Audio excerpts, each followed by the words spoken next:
Hello అండి అందరికి. ఇదొచ్చేసి hospital నుంచి ఇంటికొచ్చిన రోజు వెంటనే మినీ వ్లాగ్ అండి. ఇంటికొచ్చిన వెంటనే బట్టలని మిషన్‌లో వేసేసి అలర్జీ కేర్ మోడ్ ఆప్షన్ అయితే పెట్టేసి మిషన్ అయితే ఆన్ చేసేసానండి.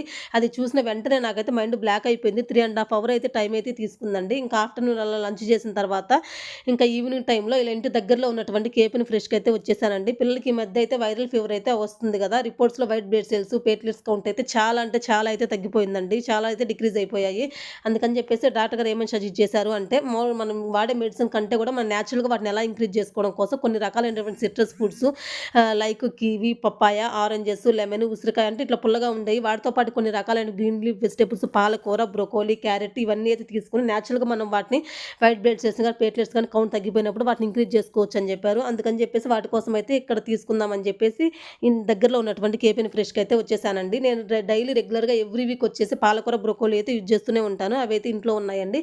లేనటువంటి కొన్ని రకాల ఫ్రూట్స్ అవైతే తీసుకొని ఇంటికైతే వచ్చేసానండి. ఇంటికొచ్చిన తర్వాత బాబు కోసం అయితే కివి ఫ్రూట్ అయితే కొంచెం అయితే కట్ చేసి ఇచ్చానండి. చాలా పుల్లగా ఉంటుంది కదా! వాడు తింటే నాలుక కొరుక్కుపోయినట్టు అట్లా అయితే అయిపోతుంది. వాడికి చిన్నగా అయితే అలవాటు చేశాను.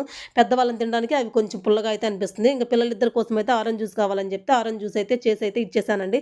ఓకే. వీడియో నచ్చితే ప్లీజ్ ఒక లైక్ అండ్ సబ్స్క్రైబ్